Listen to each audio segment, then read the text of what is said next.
ಇನ್ ಗುಲ್ಬರ್ಗಾ ವಾರ್ತೆಗಳು ಪ್ರಾಯೋಜಕರು Mahalakshmi jewellers, gold hub, main road, Kalaburagi. Devanand sari centre, supermarket, Kalaburagi ಹಾಗೂ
Mahalakshmi jewellers, gold hub, opposite KPN hospital, main road, Gulbarga. ವಿಶ್ವಾಸಕ್ಕೆ ಮತ್ತೊಂದು ಹೆಸರೇ ಮಹಾಲಕ್ಷ್ಮಿ ಜುವೆಲ್ಲರ್ಸ್. ದೇವಾನಂದ್ ಸ್ಯಾರಿ ಸೆಂಟರ್ ಹಲವು ವರ್ಷಗಳಿಂದ ಕಲಬುರ್ಗಿ ಮಹಾಜನತೆಯ ಭರವಸೆ ಗಳಿಸಿರುವ ರೇಷ್ಮೆ ಸೀರೆಗಳ ಅತಿ ದೊಡ್ಡ ಶೋರೂಮ್. ಹಬ್ಬಗಳು, ಮದುವೆ, ಉಪನಯನ ಹಾಗೂ ನಿಮ್ಮ ಮನೆಯ ಶುಭ ಸಮಾರಂಭಗಳಿಗೆ ಬೇಕಾಗುವ ರೇಷ್ಮೆ ಸೀರೆಗಳಿಗೆ ದೂರದ ಬೆಂಗಳೂರು, ಹೈದರಾಬಾದ್ ನಗರಗಳಿಗೆ ಹೋಗುವ ಅಗತ್ಯವಿಲ್ಲ. ದೇವಾನಂದ್ ಸ್ಯಾರಿ ಸೆಂಟರ್ ನೀಡುತ್ತಿದೆ exclusive silk sari collections. Devanand sari ಸೆಂಟರ್ನಲ್ಲಿ ಈಗ ಮದುವೆ ಮುಂತಾದ ಶುಭ ಸಮಾರಂಭಗಳಿಗೆ ಕಾಂಚೀವರಂ ಸೇರಿದಂತೆ wedding bracket saris, pure Dharmavaram ಸೀರೆಗಳು, ಪ್ಯೂರ್ ಬನಾರಸ್ ಸೀರೆಗಳು, pure Uppada silk, pure Ilkal ಸೀರೆಗಳು, pure fancy Gadwal silk, pure Paithani ಸೀರೆಗಳು, ಪ್ಯೂರ್ ಸಾಫ್ಟ್ ಸಿಲ್ಕ್ ಸೀರೆಗಳು ವಿವಿಧ ವಿನ್ಯಾಸಗಳಲ್ಲಿ. ಕಲಬುರಗಿಯಲ್ಲೇ ಅತಿ ದೊಡ್ಡ ಮತ್ತು ವಿಶಾಲವಾದ 10,000 ಚದುರ ಅಡಿ ಇರುವ ಏಕೈಕ ಸ್ಯಾರಿ ಸೆಂಟರ್ ದೇವಾನಂದ್ ಸ್ಯಾರಿ ಸೆಂಟರ್. ಭೇಟಿ ಕೊಡಿ. ದೇವಾನಂದ್ ಸ್ಯಾರಿ ಸೆಂಟರ್, ಕಾಮತ್ ಹೋಟೆಲ್ ಹಿಂದುಗಡೆ, ಸೂಪರ್ ಮಾರ್ಕೆಟ್, ಕಲಬುರಗಿ.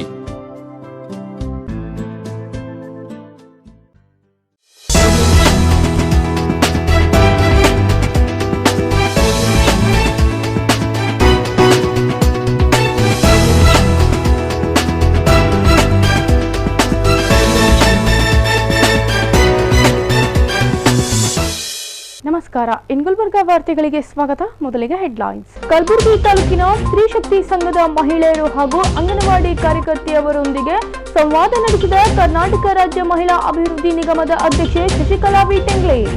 ಉತ್ತರ ಕರ್ನಾಟಕದಲ್ಲಿ ಸುರಿದ ಧಾರಾಕಾರ ಮಳೆಗೆ ಪ್ರವಾಹದಿಂದ ರೈತರು ಸಂಕಷ್ಟದಲ್ಲಿದ್ದರೂ ರಾಜ್ಯ ಸರ್ಕಾರ ಪರಿಹಾರ ನೀಡುವಲ್ಲಿ ಸಂಪೂರ್ಣ ವಿಫಲವಾಗಿದೆ ಎಂದು ಸರ್ಕಾರದ ವಿರುದ್ಧ ಘೋಷಣೆ ಕೂಗಿದ ರೈತ ಕೃಷಿ ಕಾರ್ಮಿಕರ ಸಂಘಟನೆ. ಸಾರ್ವಜನಿಕ ಕ್ಷೇತ್ರದ 5ನೇ ಅತಿದೊಡ್ಡ ಬ್ಯಾಂಕ್ ಯೂನಿಯನ್ ಬ್ಯಾಂಕ್ ಆಫ್ ಇಂಡಿಯಾದ 102ನೇ ಸ್ಥಾಪನಾ ದಿವಸ ಆಚರಣೆ. ಈಗ ವಾರ್ತೆಗಳ ವಿವರ.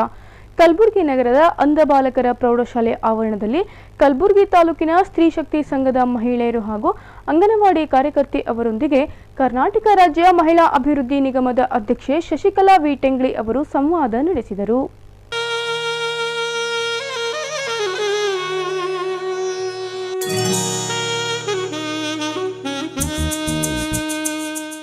ಕಲಬುರಗಿ ನಗರದ ಚಂದ್ರಶೇಖರ್ ಪಾಟೀಲ್ ಕ್ರೀಡಾಂಗಣ ಮುಂಭಾಗದಲ್ಲಿರುವ ಅಂಧ ಬಾಲಕರ ಪ್ರೌಢಶಾಲೆ ಆವರಣದಲ್ಲಿ ಕಲಬುರಗಿ ತಾಲೂಕಿನ ಸ್ತ್ರೀ ಶಕ್ತಿ ಸಂಘದ ಮಹಿಳೆಯರು ಹಾಗೂ ಅಂಗನವಾಡಿ ಕಾರ್ಯಕರ್ತೆ ಅವರೊಂದಿಗೆ ಸಂವಾದ ನಡೆಸಿದ ಕರ್ನಾಟಕ ರಾಜ್ಯ ಮಹಿಳಾ ಅಭಿವೃದ್ಧಿ ನಿಗಮದ ಅಧ್ಯಕ್ಷೆ ಶಶಿಕಲಾ ವಿ ಟೆಂಗ್ಲೆ ಅವರು ಮಹಿಳೆಯರು ದೊಡ್ಡ ಮಟ್ಟದ ವಿಚಾರಗಳನ್ನು ಇಟ್ಟುಕೊಂಡು ಸ್ವಾವಲಂಬಿಯಾಗಿ ಬದುಕಲು ಕಲಿಯಬೇಕು. ನಿಮ್ಮಲ್ಲಿರುವ ಕೌಶಲ್ಯವನ್ನು ಸದುಪಯೋಗಪಡಿಸಿಕೊಂಡು ಉತ್ತಮ ಸಾಧನೆ ಮಾಡಬಹುದಾಗಿದೆ. ಕಲೆಗೆ ಅಕ್ಷರ ಜ್ಞಾನದ ಅವಶ್ಯಕತೆ ಇಲ್ಲ. ಇದಕ್ಕೆ ನಮ್ಮ ವಿಚಾರಗಳು ಬೆಳೆದಂತೆ ನಮ್ಮ ಕೌಶಲ್ಯವು ಅಭಿವೃದ್ಧಿಯಾಗುತ್ತದೆ. ಸರ್ಕಾರ ನೀಡುವ ಯೋಜನೆಗಳನ್ನು ಪ್ರತಿಯೊಬ್ಬ ಮಹಿಳೆಯು ಸದುಪಯೋಗ ಪಡಿಸಿಕೊಳ್ಳಬೇಕೆಂದು ಪ್ರೋತ್ಸಾಹಿಸಿದರು. ಪ್ರತಿಯೊಂದು ವೇದಿಕೆ ಮೇಲೆ ಹೋಗ್ತೀವಿ, ನಾವು ಹೆಣ್ಮಕ್ಳು ಕೂತ್ ಭಾಷಣ ಕೇಳ್ತೀವಿ, ಬರ್ತೀವಿ. ಅದು ದೊಡ್ಡ ಮಾತಲ್ಲ. ನಾವು ಏನು ಮಾಡಬೇಕು ಅನ್ನೋಂಥ ಸ್ವಲ್ಪ ಚಿಂತನೆ ಮಾಡಬೇಕಾಗ್ಯದ. ನಾವು ಇವತ್ತು ಚಿಂತನೆ ಯಾವ ವಿಚಾರದಾಗಿರ್ಬೇಕಂದ್ರೆ ದೊಡ್ಡ ವಿಚಾರಗಳಲ್ಲಿ ನಾವು ಚಿಂತನೆ ಮಾಡಬೇಕು. ದೊಡ್ಡ ಮಟ್ಟದಲ್ಲಿ ನಮ್ಮ ಚಿಂತನೆ ಆಗಿರಬೇಕು. ವಿಚಾರ ದೊಡ್ಡದಾಗಿರಬೇಕು. ಅಚೀವ್ಮೆಂಟ್ ಎಷ್ಟಾಗ್ತೀವಿ ಅನ್ನೋ ಗೊತ್ತಿಲ್ಲ. ಅಂಥ ಒಂದು ವಿಚಾರ ಇಟ್ಕೊಂಡು ತಾವು ಮುನ್ನಡಿಬೇಕು. ಮತ್ತು ನಿಮ್ಗೆ ಯಾರಿಗೂ ಗೊತ್ತಿಲ್ಲ ಅಂತ ಅನ್ನೋಕ್ಕಿಲ್ಲ. ಎಲ್ಲರೂ ನಾಲೆಜ್ಫುಲ್ ಇದ್ದೀರಿ. ಇಲ್ಲಿದ್ದಂಥವ್ರು ಎಲ್ಲರೂ ವಿಚಾರವಂತರಿದ್ದೀರಿ. ಎಲ್ಲೆಲ್ಲಿ ಏನೇನು ಯಾವ ರೀತಿ ನಾವು ಕೆಲಸ ಮಾಡಬೇಕಂತ ವಿಚಾರವಂತರಾಗಿದ್ದೀರಿ. ನಾನು ನಿನ್ನೆ ದೇವದುರ್ಗಕ್ಕೆ ಹೋಗಿದ್ದೆ. ನನಗೇ ಗೊತ್ತಿಲ್ಲ. ನಾನು 94ನೇ ಇಸ್ವಿಯಿಂದ ಸಾಮಾಜಿಕ ಕ್ಷೇತ್ರದಲ್ಲಿ ನಾನು ಕಾಲಿಟ್ಟಿನಿ. ನನಗೆ ಅರಿವಿಲ್ಲ, ದೇವದುರ್ಗದಲ್ಲಿ ಇಂಥ ಒಂದು ನಮ್ಮ ಹೆಣ್ಮಕ್ಳು ಕೆಲಸ ಮಾಡ್ತಾರೆ ಅನ್ನೋದು ನನಗೆ ಗೊತ್ತಿದ್ದಿಲ್ಲ.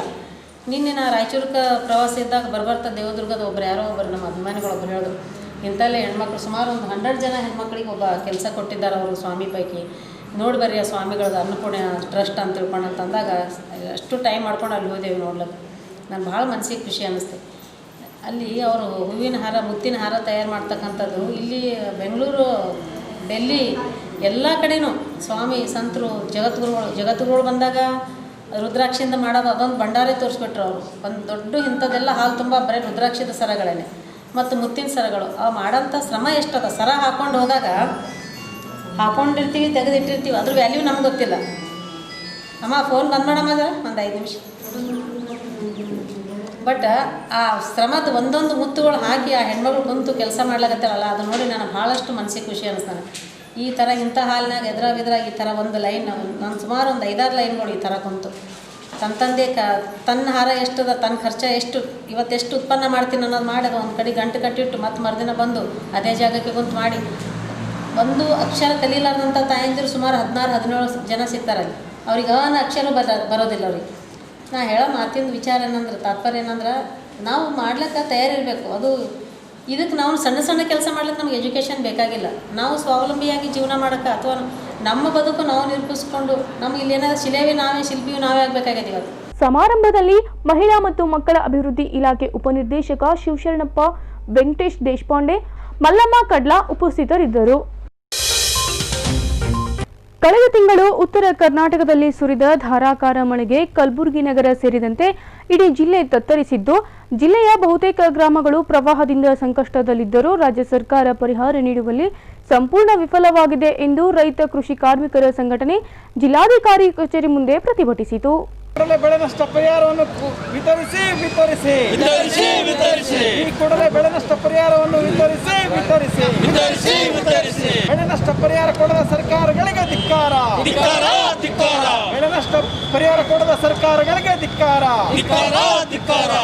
ಉತ್ತರ ಕರ್ನಾಟಕ ಭಾಗದಲ್ಲಿ ಕುಂಭದ್ರೋಣ ಮಳೆಗೆ ಕಲಬುರಗಿ ಜಿಲ್ಲೆ ಚಿತ್ತಾಪುರ ತಾಲೂಕಿನ ಕಡಬೂರು, ಶಾಬಾದ್ ತಾಲೂಕಿನ ಹೊನಗುಂಟ, ಕಲಬುರಗಿ ತಾಲೂಕಿನ ಸೈಯದ್ ಚಿಂಚೋಳಿ ಹಾಗೂ ಅಫ್ಜಲ್ಪುರ ತಾಲೂಕಿನ ಬಹುತೇಕ ಗ್ರಾಮಗಳು ಅಧಿಕ ಮಳೆಯಿಂದ ಹಾಗೂ ಪ್ರವಾಹದಿಂದ ಸಂಪೂರ್ಣವಾಗಿ ನಷ್ಟವಾಗಿದ್ದು, ಸಂಕಷ್ಟದಲ್ಲಿರುವ ಗ್ರಾಮಗಳನ್ನು ಬೇರೆಡೆ ಸ್ಥಳಾಂತರಿಸಬೇಕು ಹಾಗೂ ರಾಜ್ಯ ಸರ್ಕಾರ ಕೂಡಲೇ ಪರಿಹಾರ ನೀಡಬೇಕೆಂದು ಆಗ್ರಹಿಸಿ ಆರ್ಕೆಎಸ್ ಜಿಲ್ಲಾ ಕಾರ್ಯದರ್ಶಿ ಮಹೇಶ್ ಎಸ್ಬಿ ಆಗ್ರಹಿಸಿದರು.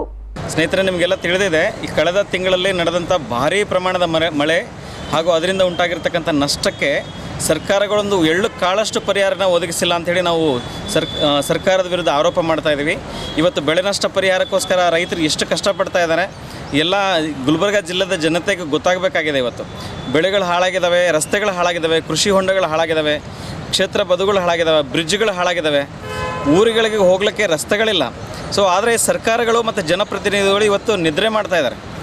ಯಾರು ಕೇವಲ ರಾಜಕೀಯ ಹಿತಾಸಕ್ತಿಗೋಸ್ಕರ ಮಾತ್ರ ಹಳ್ಳಿಗಳಿಗೆ ವಿಸಿಟ್ ಮಾಡ್ತಕ್ಕಂಥ ಒಂದು ದುಸ್ಥಿತಿ ಇವತ್ತು ಬಂದಿದೆ. ಇವತ್ತು ರೈತರ ನಿಜವಾದ ನೋವು ಸರ್ಕಾರ ಅರ್ಥ ಮಾಡ್ಕೋಬೇಕಾಗಿದೆ.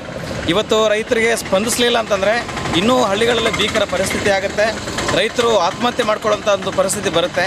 ಆದ್ದರಿಂದ ಸರ್ಕಾರ ಇವತ್ತು ಎಚ್ಚೆತ್ತುಕೊಂಡು ಬಿಟ್ಟು ಕೂಡಲೇ ಬೆಳೆ ನಷ್ಟ ಪರಿಹಾರಗಳಾಗಲಿ ಅಥವಾ ಪರಿಹಾರ ಕಾರ್ಯಕ್ರಮಗಳಾಗಲಿ ಯುದ್ಧೋಪಾದಿಯಲ್ಲಿ ತಗೋಬೇಕು ಅಂತೇಳಿ ನಾವು ಆರ್ಕೆಎಸ್ ಕಲಬುರಗಿ ಜಿಲ್ಲಾ ಸಮಿತಿಯಿಂದ ಒತ್ತಾಯಿಸ್ತಾ ಇದ್ದೀವಿ. ಪ್ರತಿಭಟನೆಯಲ್ಲಿ ಸಂಘಟನೆಯ ರಾಜ್ಯ ಕಾರ್ಯದರ್ಶಿ ಎಚ್.ವಿ. ದಿವಾಕರ್, ಗಣಪತರಾವ್ ಮಾನೆ, ಮಲ್ಲಯ್ಯ ಗುತ್ತೇದಾರ್, ಯಶವಂತ್ ದಂಡ, ವಿಶ್ವನಾಥ್ ಸಿಂಗೆ ಸೇರಿದಂತೆ ಹಲವರು ಉಪಸ್ಥಿತರಿದ್ದರು. ಸಾರ್ವಜನಿಕ ಕ್ಷೇತ್ರದ 5ನೇ ಅತಿದೊಡ್ಡ ಬ್ಯಾಂಕ್ ಆಗಿರುವ ಯೂನಿಯನ್ ಬ್ಯಾಂಕ್ ಆಫ್ ಇಂಡಿಯಾದ 102ನೇ ಸ್ಥಾಪನಾ ದಿವಸ್ ಕಾರ್ಯಕ್ರಮವನ್ನು ದೀಪ ಬೆಳಗಿಸುವ ಮೂಲಕ ಗಣ್ಯರು ಉದ್ಘಾಟಿಸಿದರು.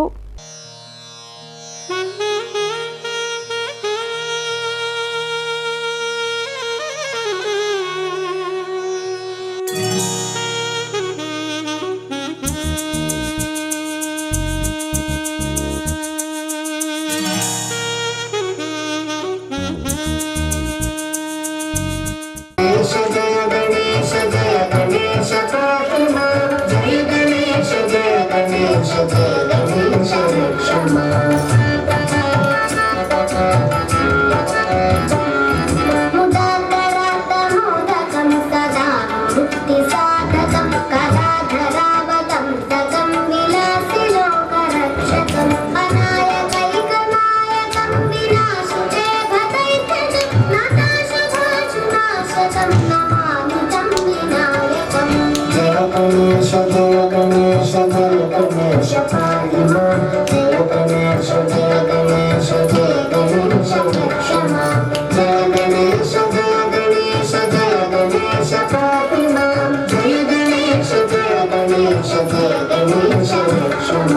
ನಗರದ ಗ್ರ್ಯಾಂಡ್ ಹೋಟೆಲ್ನಲ್ಲಿ ಯೂನಿಯನ್ ಬ್ಯಾಂಕ್ ಆಫ್ ಇಂಡಿಯಾದ 102ನೇ ಸ್ಥಾಪನಾ ದಿವಸ್ ಕಾರ್ಯಕ್ರಮವನ್ನು ಉದ್ಘಾಟಿಸಿ ಮಾತನಾಡಿದ ಶರಣಬಸವೇಶ್ವರ ವಿದ್ಯಾವರ್ಧಕ ಸಂಘದ ಕಾರ್ಯದರ್ಶಿ ಬಸವರಾಜ್ ದೇಶಮುಖ್ ಅವರು, ಯೂನಿಯನ್ ಬ್ಯಾಂಕ್ನಲ್ಲಿ ಹಲವಾರು ಬ್ಯಾಂಕ್ಗಳು ವಿಲೀನವಾಗಿದ್ದು ದೇಶದ ಆರ್ಥಿಕ ಅಭಿವೃದ್ಧಿಗೆ ಯೂನಿಯನ್ ಬ್ಯಾಂಕ್ನಿಂದ ಮತ್ತಷ್ಟು ಅನುಕೂಲವಾಗಲಿ ಎಂದು ಈ ಸಂದರ್ಭದಲ್ಲಿ ಶುಭ ಹಾರೈಸಿದರು. ವರ್ಷಗಳ ಫೌಂಡೇಶನ್ ಡೇ ಆದ ನಮ್ಮ ಕಾರ್ಪೊರೇಷನ್ ಬ್ಯಾಂಕು ಮತ್ತು ನಮ್ಮ ಯೂನಿಯನ್ ಬ್ಯಾಂಕು ಮತ್ತು ಆಂಧ್ರ ಬ್ಯಾಂಕು, ಈಗ ಆಂಧ್ರ ಬ್ಯಾಂಕ್ 3 ಜನ ಸೇರಿದ್ದಾರೆ.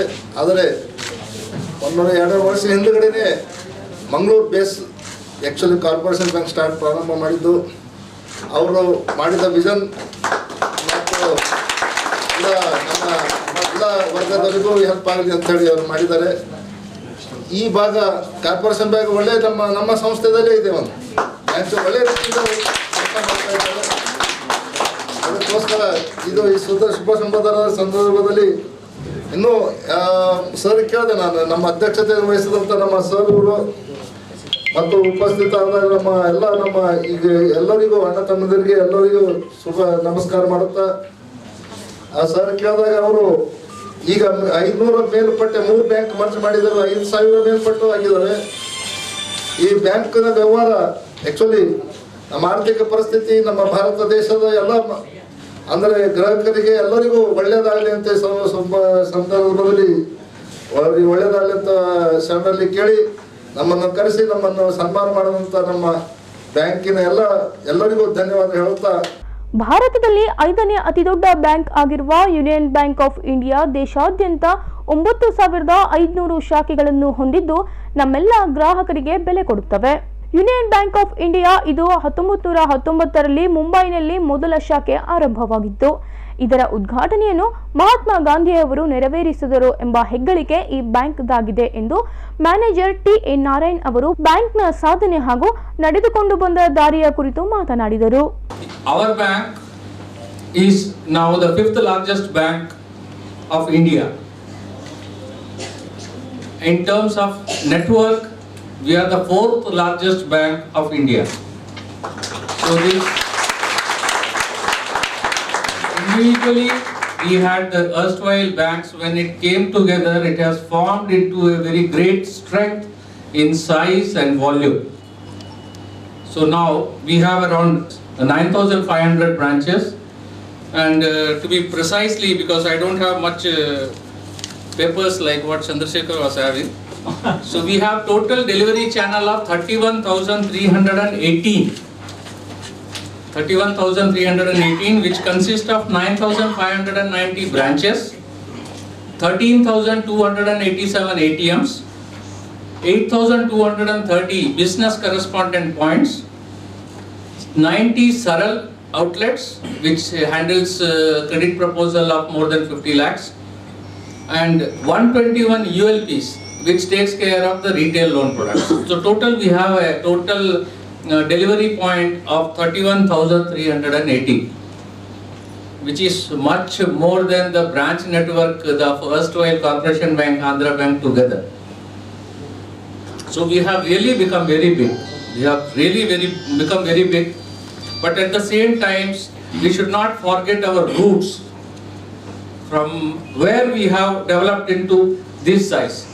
Now, if you go about thinking what the 3 banks individually were, say, as far as Corporation Bank is concerned, 1906, I beg your pardon, 1906, which has already completed 104 years. 114 years they have completed. Union Bank of India was formed in 1919. They have also completed 102 years today. And Andhra Bank was formed in the year 1923. So they have also completed 97 years. If you add all these things, we have more than 300 years of experience in banking sector. ಇನ್ನು union bank of ಇಂಡಿಯಾದ 102ನೇ ಸ್ಥಾಪನಾ ದಿನದ ಪ್ರಯುಕ್ತ ರಾಷ್ಟ್ರೀಯ ಶಿಕ್ಷಣ ದಿನದಂದು union bank of India ಪ್ರಾದೇಶಿಕ ಕಾರ್ಯಾಲಯದಿಂದ ಕೇಂದ್ರೀಯ ವಿದ್ಯಾಲಯ ಆವರಣದಲ್ಲಿ ವಿವಿಧ ಬಗೆಯ ಸಸಿ ನೆಡಲಾಯಿತು.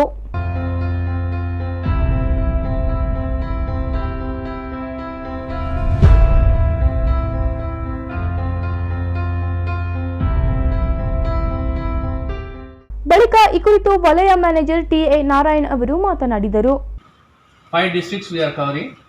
So put together around 60 branches are there, and that gave us an idea to form a regional office here. So this is the first, we are in the process of transition. Our new office is coming on the next, very near to High Court. We are coming out with our regional offices, and right now we are in the transition period. So it is a first function after in this carving out of this particular region.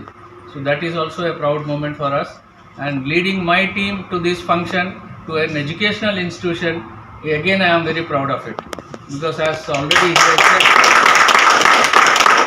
I had a fascination of this teaching line. I feel that teachers are the what you call, say clay से आप बर्तन बनाते हैं. I am little drifting to Hindi because I think that is a better language for me. आप मिट्टी से बर्तन बनाते हैं तो उस कुम्हार का हाथ बहुत इम्पॉर्टेंट होता है जो उसको शेप देता है. उस तरह बच्चों को शेप दे के उनके भविष्य को अच्छा बनाने का बहुत नेक काम स्कूल्स में शिक्षकों द्वारा किया जाता है. सो एक बहुत बड़ा नमन है सारे शिक्षकों को जो इस तरह से हमारे देश के भविष्य को बनाते हैं.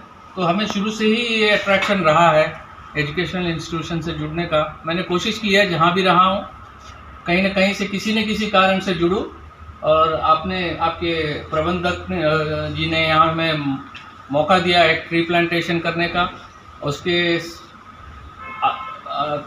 इसमें उसके बिहाफ में हमें इस प्रोग्राम में अटेंड करने को मिला, तो हम तहे दिल से शुक्रगुजार हैं केवी मैनेजमेंट का और केवी के सारे शिक्षकों का. आप भी हमारी तरह बैंकिंग लाइफ की तरह हमने यहाँ महसूस किया कि काफ़ी अलग अलग स्थान से लोग आते हैं. जैसे मैं बेसिकली केरल का हूँ, मेरी परवरिश बिहार में हुई है, मैं दिल से बिहारी हूँ, है ना. हिंदी इतना अच्छा है सर. हाँ, नहीं इसलिए, और हमारी मतलब नौकरी के वजह से मैं काफ़ी समय तक इलाहाबाद बनारस वगैरह में रहा, तो हमारी हिंदी थोड़ी शुद्ध हो गई ना, बिहार वाली तेजस्वी वाली हिंदी से अलग है ना. और मैं आंध्रा बैंक में काम किया 32 साल, उसके वजह से जो है थोड़ा सा आंध्रा इनपुट भी है थोड़ी बहुत. तो मैंने ये सोचा है कि भाई जो 33-34 साल की नौकरी में ये हुआ है कि भाई हमारी जो जॉब है काफ़ी हद तक आप लोगों की तरह से ही है. काफ़ी डिफरेंट जगह से लोग आते हैं यहाँ पे और एक साथ काम करते हैं. ये हमें बड़ा अच्छा अपॉर्चुनिटी देता है एक दूसरे को समझने का, एक दूसरे के कल्चर को पहचानने का और एक दूसरे के साथ सामंजस्य बना के चलने का. ಇಂದು 11ನೇ ನವೆಂಬರ್ ಕೇಂದ್ರೀಯ ವಿದ್ಯಾಲಯದಲ್ಲಿ ಯೂನಿಯನ್ ಬ್ಯಾಂಕ್ ಆಫ್ ಇಂಡಿಯಾ ವತಿಯಿಂದ ಪ್ಲಾಂಟೇಷನ್ ಡೇನ ಆಯೋಜಿಸಲಾಗಿತ್ತು. ಇದರಲ್ಲಿ ವಲಯದ ಮ್ಯಾನೇಜರ್ ಆದ ಶ್ರೀ ನಾರಾಯಣನ್ ಸರ್ ಭಾಗವಹಿಸಿದ್ದರು. ಅವರೊಂದಿಗೆ ಅವರ ಸಿಬ್ಬಂದಿ ವರ್ಗವು ಕೂಡ ಭಾಗವಹಿಸಿತ್ತು. ನಮ್ಮ ಕೇಂದ್ರೀಯ ವಿದ್ಯಾಲಯದ ಪ್ರಿನ್ಸಿಪಾಲರಾದ ಶ್ರೀ ಬಿ ಶೇಷಸಾಯಿ ಅವರು ಹಾಗೂ ಇನ್ನಿತರ ಶಿಕ್ಷಕರು ಈ ಕಾರ್ಯಕ್ರಮದಲ್ಲಿ ಭಾಗವಹಿಸಿ ಈ ಪ್ಲಾಂಟೇಷನ್ ಡೇಯನ್ನು ಯಶಸ್ವಿಯಾಗಿ ಪೂರ್ಣಗೊಳಿಸಿದ್ದಾರೆ. ಅದಕ್ಕಾಗಿ ಕೇಂದ್ರೀಯ ವಿದ್ಯಾಲಯ ವತಿಯಿಂದ ಯೂನಿಯನ್ ಬ್ಯಾಂಕ್ ಆಫ್ ಇಂಡಿಯಾ ಅವರಿಗೆ ಅನೇಕ ವಂದನೆಗಳು. ಕಾರ್ಯಕ್ರಮದಲ್ಲಿ ಯೂನಿಯನ್ ಬ್ಯಾಂಕ್ನ ಸಿಬ್ಬಂದಿ ವರ್ಗದವರು ಪಾಲ್ಗೊಂಡಿದ್ದರು. ಈಗ ಪುಟ್ಟದೊಂದು ವಿರಾಮದ ನಂತರ ಇನ್ನಷ್ಟು ಸುದ್ದಿಗಳನ್ನು ನಿರೀಕ್ಷಿಸಿ. ಕಳೆದ 4 ತಿಂಗಳಿನಿಂದ ರೈತರು ಬಿತ್ತನೆ ಮಾಡಿರುವ ವಾಣಿಜ್ಯ ಬೆಳೆಗಳು ಮಳೆಗೆ ಹಾನಿಯಾಗಿದ್ದು, ರಾಜ್ಯ ಸರ್ಕಾರ ಪ್ರತಿ ಎಕರೆಗೆ 25,000 ರೂಪಾಯಿ ಬೆಳೆ ಪರಿಹಾರ ನೀಡಬೇಕೆಂದು ಜಿಲ್ಲಾ ಜಾತ್ಯತೀತ ಜನತಾದಳ ಒತ್ತಾಯ.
Mahalakshmi jewellers, gold hub opposite KPN hospital, main road, Gulbarga.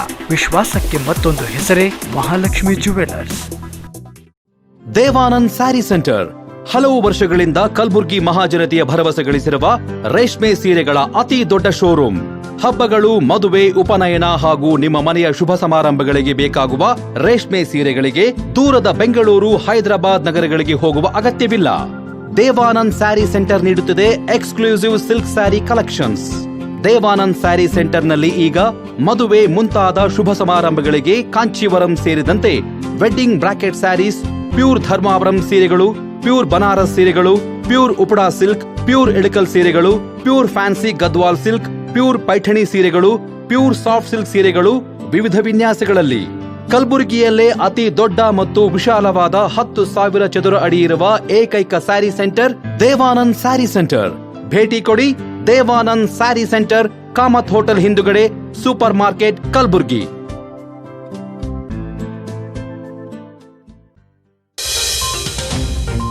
ವಿರಾಮದ ನಂತರ ಗುಲ್ಬರ್ಗಾ ವಾರ್ತೆಗಳಿಗೆ ಮತ್ತೊಮ್ಮೆ ಸ್ವಾಗತ. ಕಳೆದ 4 ತಿಂಗಳಿನಿಂದ ಸತತ ಮಳೆಯಿಂದ ರೈತರು ಬಿತ್ತನೆ ಮಾಡಿರುವ ತೊಗರಿ, ಹತ್ತಿ, ಕಬ್ಬು, ತೋಟಗಾರಿಕೆ ಬೆಳೆಗಳು ಸೇರಿದಂತೆ ರೈತನ ವಾಣಿಜ್ಯ ಬೆಳೆಗಳು ಹಾನಿಯಾಗಿದ್ದು, ಕೂಡಲೇ ರಾಜ್ಯ ಸರ್ಕಾರ ಪ್ರತಿ ಎಕರೆಗೆ 25,000 ರೂಪಾಯಿ ಬೆಳೆ ಪರಿಹಾರ ನೀಡಬೇಕೆಂದು ಜಿಲ್ಲಾಧಿಕಾರಿ ಕಚೇರಿ ಮುಂದೆ ಜಿಲ್ಲಾ ಜಾತ್ಯತೀತ ಜನತಾದಳ ಒತ್ತಾಯಿಸಿತು.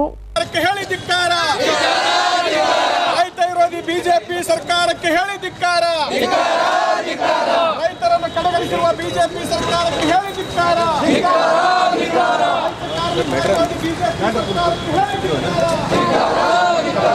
ಬಿಜೆಪಿ ಸರ್ಕಾರಕ್ಕೆ ಹೇಳಿ ಧಿಕ್ಕಾರ. ರೈತ ವಿರೋಧಿ ಬಿಜೆಪಿ ಸರ್ಕಾರಕ್ಕೆ ಹೇಳಿ ಧಿಕ್ಕಾರ.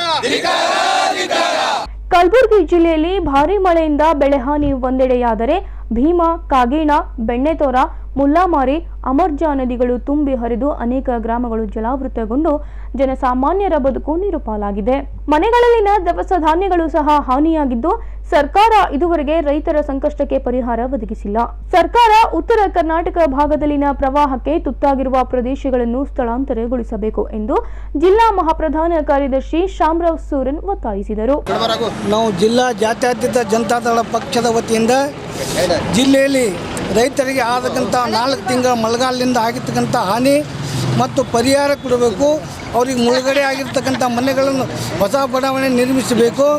ಜೊತೆಗೆ ಈಗೇನು ರೈತರಿಗೆ ಇವತ್ತು 25,000 1 ಎಕರೆ ಹಂಗೆ ಒಂದು ಅವರಿಗೆ ಪರಿಹಾರ ಕೊಡಬೇಕು. ಮುಳುಗಡೆ ಆದಂಥ ಮನೆಗಳೆಲ್ಲನೂ ಕೂಡ ಹೊಸ ಬಡಾವಣೆ ಮಾಡಿ ನಿರ್ಮಾಣ ಮಾಡಿ ಅವ್ರಿಗೆ ಸ್ಥಳಾಂತರಗೊಳಿಸಿ ಅಲ್ಲಿ ಹೊಸ ಬಡಾವಣೆ ಮಾಡಬೇಕು ಒಂದು. ಆಮೇಲೆ ಈಗ ನಾವು ಇವತ್ತು ಸರ್ಕಾರ ಘೋಷಣೆ ಮಾಡಿದೆ, ಬರೀ ಘೋಷಣೆ ಆಗಿದೆ, ಯಾವುದೂ ಯಾರಿಗೂ ಪರಿಹಾರ ಸೇರಿಲ್ಲ. ಅದಕ್ಕೆ ಪರಿಹಾರ ಕೊಡ್ತಕ್ಕಂಥ ನೀವು ವ್ಯವಸ್ಥೆ ಮಾಡಿ, ಪರಿಹಾರ ಘೋಷಣೆ ಮಾಡಿ ನೀವು ಹೋಗೋದು. ಮುಖ್ಯಮಂತ್ರಿಯವರು ಬಂದು ವೈಮಾನಿಕ ಸಮೀಕ್ಷೆ ಅಂತೇಳಿ ಹೆಲಿಕಾಪ್ಟರ್ ತಿರುಗಾಡಿ ಹೋಗಿ ಏರ್ಪೋರ್ಟ್ನಾಗ ಪ್ರೆಸ್ ಮೀಟ್ ಮಾಡಲಿಂದ ಸಮಸ್ಯೆ ಬಗೆಹರಂಗಿಲ್ಲ. ನೀವು ಸಮಸ್ಯೆಗಳನ್ನು ಬಗೆಹರಿಸಬೇಕಾದ್ರೆ ಬಡವರಿಗೆ, ಕೂಲಿ ಕಾರ್ಮಿಕರಿಗೆ, ನಿರ್ಗತಿಕರಿಗೆ, ದಲಿತರಿಗೆ ಎಲ್ಲರನ್ನೂ ಕೂಡ ನೀವೇನಪ್ಪ ಅಂದ್ರೆ ವ್ಯವಸ್ಥಿತವಾಗಿ ಅವ್ರಿಗೆ ಏನು ಪರಿಹಾರ ಕೊಡ್ತಾ ಅಂತ ನೀವು ಹೇಳಿದ್ರಿ ಆ ಪರಿಹಾರ ಕೊಡಬೇಕು ಒಂದು. ಈಗ ನೀವು ಎಲ್ಲ ಕಡೆಯೂ ಕೂಡ ಈಗ ನೆರೆ ಮಳೆ ಹಾನಿಗೆ ಆಗಿರ್ತಂಥ ಬೆಳೆಗಳೇನಪ್ಪ ನಾಶ ಆಗಿ ಹೋಗಿದ್ದಾವೆ. ಇಲ್ಲಿ ನೀವು ಪ್ರತ್ಯಕ್ಷವಾಗಿ ನೋಡಿ ಕೂಡ ತೊಗರಿ ಕೂಡ ಒಣಗಿ ಹೋಗಿದ್ದಾರೆ. ಮಳೆ ಹೆಚ್ಚಾಗಿ ತೊಗರಿ ಒಣಗ್ಯದ, ಹತ್ತಿ ಒಣಗ್ಯದ, ಹೆಸರು, ಉದ್ದ ಎಲ್ಲವೂ ಕಮರ್ಷಿಯಲ್ ಕ್ರಾಪ್ ಏನೋ ಎಲ್ಲನೂ ಕೂಡ ರೈತರಿಗೆ ಏನಪ್ಪ ಅಂದ್ರೆ ನಶಿಸಿ ಹೋಗ್ಯಾವ. ಅದಕ್ಕಾಗಿ ಸರ್ಕಾರ ಎಚ್ಚೆತ್ತುಕೊಂಡು ಸರ್ಕಾರ ನಮಗೆ ಯಾರು ಏನು ಕೇಳೋರಿಲ್ಲ ಅಂತಕ್ಕಂಥ ಧೋರಣೆಯನ್ನು ತಾಳಬೇಡ್ರಿ. ಯಾಕಂದರೆ ನೀವು ಮಾಡ್ತಕ್ಕಂಥ ಕೆಲಸಗಳೆಲ್ಲನೂ ಕೂಡ ಬರೀ ಘೋಷಣೆ ಆಗ್ತಾ ಇದ್ದಾವೆ, ಪರಿಹಾರ ಯಾವ ಆಗ್ತಾ ಇಲ್ಲ. ಜಿಲ್ಲಾ ಜಾತ್ಯತೀತ ಜನತಾದಳ ಸದಸ್ಯರು ಭಾಗವಹಿಸಿದ್ದರು. ಸೊಲಾಪುರದಿಂದ ಕಲಬುರಗಿ ಮಾರ್ಗವಾಗಿ ಚೆನ್ನೈಗೆ ತೆರಳುವ ಜೋಡಿ ರೈಲು ಮಾರ್ಗದ ಕಾಮಗಾರಿ ಪೂರ್ಣಗೊಂಡಿದ್ದು, ಮಧ್ಯೆ ರೈಲ್ವೆ ಸುರಕ್ಷತಾ ಆಯುಕ್ತ ಎಕೆ ಜೈನ್ ಅವರು ಕುಲಾಲಿ ಸಾವಳಗಿ ಮಧ್ಯೆ ಪರೀಕ್ಷಾರ್ಥವಾಗಿ ಸಂಚಾರ ನಡೆಸಿದರು. ಸೊಲಾಪುರ್ ಕಲಬುರಗಿ ಮಧ್ಯೆ ಜೋಡಿ ಮಾರ್ಗ ಪೂರ್ಣಗೊಂಡಿದ್ದು, ಕುಲಾಲಿ ಸಾವಳಗಿ ಗೌಡ್ಗಾಂವ್ ಮಧ್ಯೆ 27 ಕಿಲೋಮೀಟರ್ ರೈಲು ಹಳಿ ಜೋಡಿ ಮಾರ್ಗ ಪೂರ್ಣಗೊಳ್ಳುವುದರೊಂದಿಗೆ ಸೊಲಾಪುರದಿಂದ ಕಲಬುರಗಿ ಮಾರ್ಗವಾಗಿ ಚೆನ್ನೈಗೆ ತೆರಳುವ ಜೋಡಿ ರೈಲು ಮಾರ್ಗದ ಕಾಮಗಾರಿ ಪೂರ್ಣಗೊಂಡಿದೆ.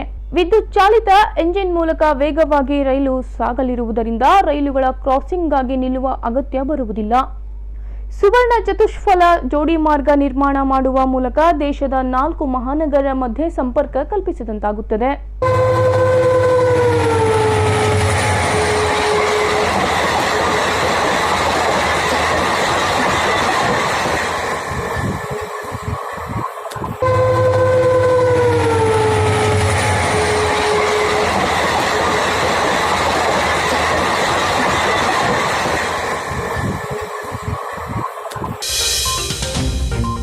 ಬೆಳಗಾವಿ ಜಿಲ್ಲೆ ರಾಮದುರ್ಗ ಬಿಜಗುಪ್ಪಿಯಲ್ಲಿ ವಿಶ್ವಗುರು ಬಸವಣ್ಣನವರ ಪ್ರತಿಮೆ ಭಗ್ನ ಮಾಡಿರುವ ತಪ್ಪಿತಸ್ಥರನ್ನು ಕೂಡಲೇ ಬಂಧಿಸಿ ತೀವ್ರ ಶಿಕ್ಷೆಗೆ ಒಳಪಡಿಸುವಂತೆ ಆಗ್ರಹಿಸಿ ಬಸವ ಸಮಿತಿ ಪ್ರತಿಭಟಿಸಿತು. ಸಕಲ ಜೀವಾತ್ಮರಿಗೆ ಲೇಸನ್ನೇ ಬಯಸದ 12ನೇ ಶತಮಾನದ ಮಹಾ ಮಾನವತಾವಾದಿ ವಿಶ್ವಗುರು ಬಸವಣ್ಣನವರ ಪ್ರತಿಮೆಯನ್ನು ಕೆಲ ಕಿಡಿಗೇಡಿಗಳು ಭಗ್ನಗೊಳಿಸಿದ್ದು ಬಸವ ಸಮಿತಿ ತೀವ್ರವಾಗಿ ಖಂಡಿಸುತ್ತದೆ ಎಂದು ಮಾತನಾಡಿದ ಪಾಳಾದ ಬಸವ ಸಮಿತಿ ಅಧ್ಯಕ್ಷ ಶರಣಗೌಡ ಎಸ್ ಪಾಟೀಲ್, ಸಮಾಜದ ಸಾಮರಸ್ಯವನ್ನು ಕದಡುವ ದುಷ್ಟ ಶಕ್ತಿಗಳ ಹುನ್ನಾರವನ್ನು ತೀವ್ರವಾಗಿ ಖಂಡಿಸುತ್ತದೆ ಎಂದರು.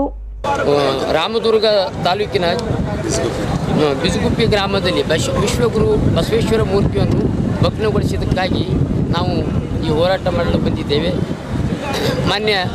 ಸನ್ಮಾನ್ಯ ಶ್ರೀ ಮುಖ್ಯಮಂತ್ರಿಗಳಾದ BS ಯಡಿಯೂರಪ್ಪನವರು ತಕ್ಷಣವೇ ಈ ನಮ್ಮ ಕಿಡಿಗೇಡಿಯನ್ನು ಬಂಧಿಸಿ ಹೊಸ ಮೂರ್ತಿಯನ್ನು ಪ್ರತಿಷ್ಠಾಪನೆ ಮಾಡಬೇಕೆಂದು ನಾವು ಈ ಹೋರಾಟ ಮೂಲಕ ಜಿಲ್ಲಾಧಿಕಾರಿಗಳ ಮೂಲಕ ಮಾನ್ಯ ಮುಖ್ಯಮಂತ್ರಿಯವರಿಗೆ ಪತ್ರವನ್ನು ಸಲ್ಲಿಸ್ತಾ ಬಂದಿದ್ದೇವೆ. ಈ ಸಂದರ್ಭದಲ್ಲಿ ಬಸವ ಸಮಿತಿ ಸದಸ್ಯರು ಭಾಗಿಯಾಗಿದ್ದರು. ಉತ್ತರ ಕರ್ನಾಟಕದಲ್ಲಿ ಈ ವರ್ಷ ಮಳೆ ಚೆನ್ನಾಗಿ ಬಂದಿದೆ. ಆದರೆ ಅತಿ ಹೆಚ್ಚು ಮಳೆಯಾಗಿದ್ದರ ಪರಿಣಾಮ ಕಬ್ಬು ಬೆಳೆ ಸಂಪೂರ್ಣ ನೆಲೆಕಚ್ಚಿದೆ.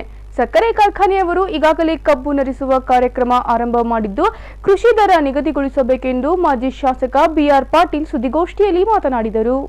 ರಾಜ್ಯದಲ್ಲಿ ಮಹಾಮಳೆಗೆ ಅದರಲ್ಲೂ ಉತ್ತರ ಕರ್ನಾಟಕದಲ್ಲಿ ಅತಿವೃಷ್ಟಿಯಿಂದ ಕಬ್ಬು ಬೆಳೆ ಸಂಪೂರ್ಣ ನಾಶವಾಗಿದ್ದು ರಾಜ್ಯದಲ್ಲಿರುವ ಸುಮಾರು 62 ಸಕ್ಕರೆ ಕಾರ್ಖಾನೆಗಳಿಗೆ 1 ಟನ್ಗೆ ಒಂದೊಂದು ದರ ನಿಗದಿಪಡಿಸಿ ಆದೇಶ ಹೊರಡಿಸಿದೆ.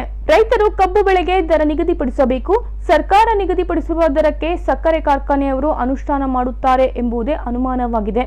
ಸಕ್ಕರೆ ಕಾರ್ಖಾನೆಯವರು ತಮ್ಮದೇ ಆದ ಬೆಲೆ ನಿಗದಿ ಮಾಡಿಕೊಳ್ಳಬೇಕು ಎಂದು BR ಪಾಟೀಲ್ ತಿಳಿಸಿದರು.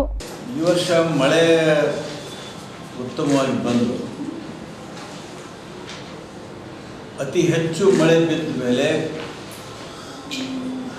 ನಮ್ಮ ಭಾಗದ ಕಬ್ಬು ಸಂಪೂರ್ಣವಾಗಿ ನೆಲಕ್ಕುರುಳಿದೆ.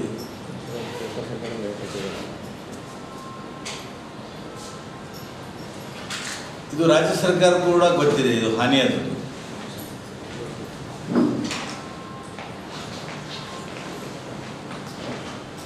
ಕಾರ್ಖಾನೆಗಳು ಈಗಾಗಲೇ ಕಬ್ಬು ನುರಿಸುವ ಕೆಲಸ ಪ್ರಾರಂಭ ಮಾಡಿದ್ದಾರೆ.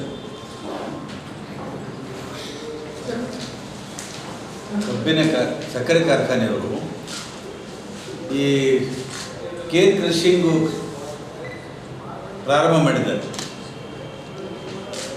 ಆದರೆ ಕ್ರಷಿಂಗ್ ಪ್ರಾರಂಭ ಮಾಡೋದಕ್ಕಿಂತ ಮುಂಚೆ ದರ ಘೋಷಣೆ ಮಾಡಬೇಕು. ಕಾರ್ಖಾನೆಗಳು ರೇಟು ಇಷ್ಟು ಟನ್ನಿಗೆ ಇಷ್ಟು ಕೊಡ್ತೇವೆ ಆ್ಯಸ್ ಪರ್ ದಿ FRP.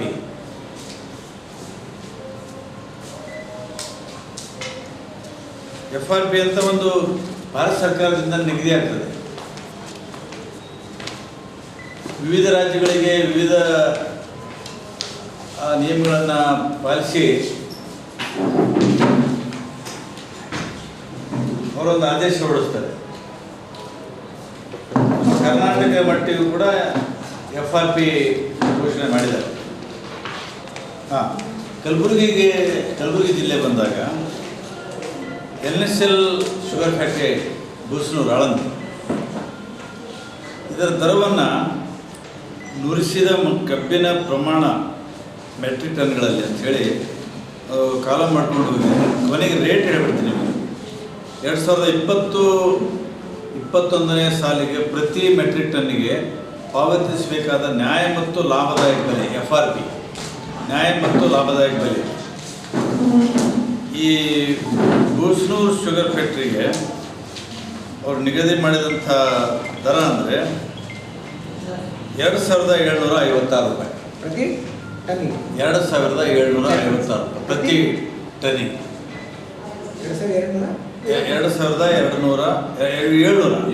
2,756 ಪ್ರತಿ ಟನ್ನಿಗೆ ಸರ್ಕಾರದವರು ಘೋಷಣೆ ಮಾಡಿದ್ದಾರೆ. ಅದೇ ಥರ ಕಲಬುರಗಿ ಜಿಲ್ಲೆ ಬರ್ತಕ್ಕಂಥ ವಿವಿಧ ರೇಣುಕಾ ಶುಗರ್ಸ್ಗೆ 2,853 ಮಾಡಿದ್ದಾರೆ. Ugar sugar works limited Nagarahalli ಜೋರಿ ತಾಲೂಕು, ಅದಕ್ಕೆ 2,793 ರೂಪಾಯಿ ನಿಗದಿ ಮಾಡಿದ್ದಾರೆ. ₹2,793. ಚಾಮುಂಡೇಶ್ವರಿ ಶುಗರ್ಸ್ ಲಿಮಿಟೆಡ್ ಇಲ್ಲ, ಅಷ್ಟಿಗೆ ಹೋಗಿತ್ತು ಮಂಡ್ಯ, ಗುಲ್ಬರ್ಗದಲ್ಲಿ. ಈ ಥರ ಇಡೀ ರಾಜ್ಯದಲ್ಲಿರ್ತಕ್ಕಂಥ ಸುಮಾರು 62 ಕಾರ್ಖಾನೆಗಳ ದರವನ್ನು ಸರ್ಕಾರ ನಿಗದಿ ಮಾಡಿ ಆದೇಶ ಹೊರಡಿಸಿದೆ. ಆದರೆ ಕಾರ್ಖಾನೆಯವರು ಇದನ್ನು ಒಪ್ತಾರೋ ಇದನ್ನು ಅನುಷ್ಠಾನ ಮಾಡ್ತಾರೋ ಅನ್ನೋದು ನಮಗೆ ಅನುಮಾನ. ಯಾಕಂದರೆ ಕಬ್ಬು ಕಟಾವು ಶುರುವಾಗಿ ಕಾರ್ಖಾನೆಗೆ ಹೋಗ್ತಾ ಇದೆ, ರೈತರಿಗೆ ದರನೇ ಗೊತ್ತಿಲ್ಲ. ನಮ್ಮ ಕಬ್ಬು ಎಷ್ಟು ಬೆಲೆ ಟನ್ ಕೊಡ್ತಾರೆ ಇದು ಪಾಪ ನಮ್ಮ ರೈತರಿಗೆ ಗೊತ್ತಿಲ್ಲ, ಭಾಳ ಆತಂಕದಲ್ಲಿದ್ದಾರೆ. ನನ್ನ ಹತ್ರ ಬಂದು ರೈತರು ಭೇಟಿ ಮಾಡೋದು ಕೇಳಿದಾಗ, ನಿನ್ನೆ ನಾನು NSL sugar factory vice president ಹತ್ರ ಹೋಗಿ ಕೂತು ಚರ್ಚೆ ಮಾಡಿ ಮಾತಾಡಿದೆ. ನಾನು ಹೇಳಿದೆ, ಒಂದು ಬೆಲೆ ನಿಗದಿ ಮಾಡಿ, ನಿರ್ಧಾರ ಮಾಡಿ, ಘೋಷಣೆ ಮಾಡಿ, ನಮ್ಮ ರೈತರಿಗೆ ಇಂತಿಷ್ಟು ಬೆಲೆ ಸಿಗ್ತ ಅನ್ನೋವಂಥದ್ದು ಮನವರಿಕೆ ಆದರೆ ಕಬ್ಬು ಕೊಡ್ತಾರೆ.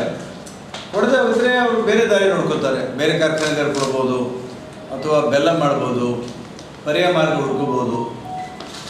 ನಿನ್ನೆ ಅವರು ಸುಮಾರು 1 ಗಂಟೆ ಕೂದರೂ ಕೂಡ ಇನ್ನಿನ್ನು ಮೇಲಿಂದ ನಮಗೆ ಕಂಪ್ನಿಯ ಆದೇಶ ಬಂದಿಲ್ಲ, ನಮಗೆ ಬೆಲೆ ಎಷ್ಟು ಕೊಡಬೇಕು ಅಂತೇಳಿ. ಅಂದರೆ ಸರ್ಕಾರ ಆದೇಶ ಹೊರಡಿಸಿದೆ. ಯಾವಾಗ 13/10/2020 ಯಾವ್ಯಾವ ಎಷ್ಟು ಕೊಡಕತ್ತ ರೈತರಿಗೆ ಅದು ಗೊತ್ತಾಗ್ತಾ ಇಲ್ಲ. ಈಗ ಖರೀದಿ ಮಾಡಿದ ರೈತರುಗಳಿರ್ಬೋದು, ನಿಮಗೆ ಇಷ್ಟು ಹಾಗೆ ₹2,750 ಘೋಷಣೆ ಆಗಿದೆ. ಇದು ಸರ್ಕಾರ ಇದು ನೀವು ತಗೊಳ್ತಾರೆ ಎಷ್ಟಕ್ಕೆ? ಸರ್ಕಾರ ಘೋಷಣೆ ಮಾಡಿ ಆದೇಶ ಹೊರಡಿಸಿದ್ದು 13/10/2020. ಕಲಬುರಗಿಯ ಇಂದಿನ ಹವಾಮಾನ ಹೀಗಿದೆ. ಕಲಬುರಗಿಯಲ್ಲಿ ಇಂದು ಗರಿಷ್ಠ 31 ಡಿಗ್ರಿ ಸೆಲ್ಸಿಯಸ್, ಕನಿಷ್ಠ 21 ಡಿಗ್ರಿ ಸೆಲ್ಸಿಯಸ್ ಉಷ್ಣಾಂಶ ದಾಖಲಾಗಿದೆ.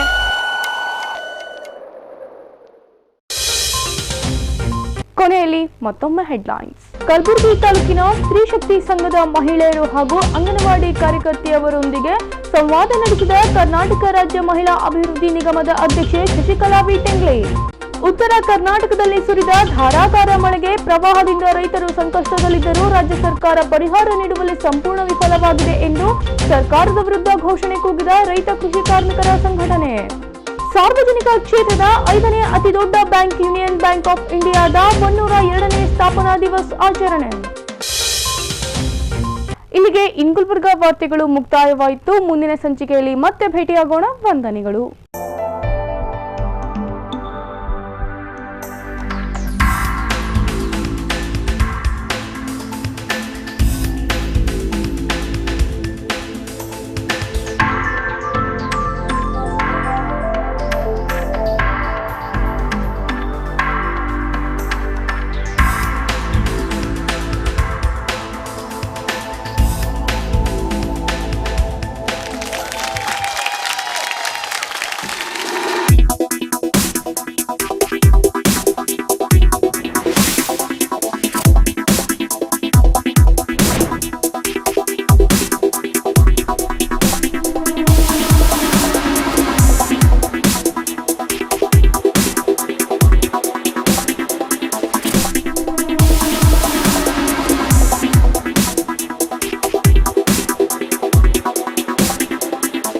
Mahalakshmi jewellers, gold hub opposite KPN hospital, main road, Gulbarga.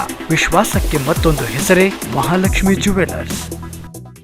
Devanand sari centre ಹಲವು ವರ್ಷಗಳಿಂದ ಕಲಬುರ್ಗಿ ಮಹಾಜನತೆಯ ಭರವಸೆ ಗಳಿಸಿರುವ ರೇಷ್ಮೆ ಸೀರೆಗಳ ಅತಿ ದೊಡ್ಡ ಶೋರೂಮ್. ಹಬ್ಬಗಳು, ಮದುವೆ, ಉಪನಯನ ಹಾಗೂ ನಿಮ್ಮ ಮನೆಯ ಶುಭ ಸಮಾರಂಭಗಳಿಗೆ ಬೇಕಾಗುವ ರೇಷ್ಮೆ ಸೀರೆಗಳಿಗೆ ದೂರದ ಬೆಂಗಳೂರು, ಹೈದರಾಬಾದ್ ನಗರಗಳಿಗೆ ಹೋಗುವ ಅಗತ್ಯವಿಲ್ಲ. ದೇವಾನಂದ್ ಸ್ಯಾರಿ ಸೆಂಟರ್ ನೀಡುತ್ತಿದೆ ಎಕ್ಸ್ಕ್ಲೂಸಿವ್ ಸಿಲ್ಕ್ ಸ್ಯಾರಿ ಕಲೆಕ್ಷನ್ಸ್.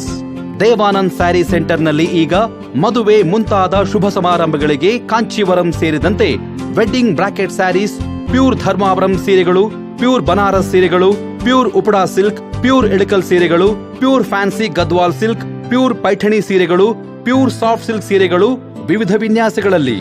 ಕಲಬುರಗಿಯಲ್ಲೇ ಅತಿ ದೊಡ್ಡ ಮತ್ತು ವಿಶಾಲವಾದ 10,000 ಚದುರ ಅಡಿ ಇರುವ ಏಕೈಕ ಸ್ಯಾರಿ ಸೆಂಟರ್ ದೇವಾನಂದ್ ಸ್ಯಾರಿ ಸೆಂಟರ್. ಭೇಟಿ ಕೊಡಿ. ದೇವಾನಂದ್ ಸ್ಯಾರಿ ಸೆಂಟರ್, ಕಾಮತ್ ಹೋಟೆಲ್ ಹಿಂದುಗಡೆ, ಸೂಪರ್ ಮಾರ್ಕೆಟ್, ಕಲಬುರ್ಗಿ.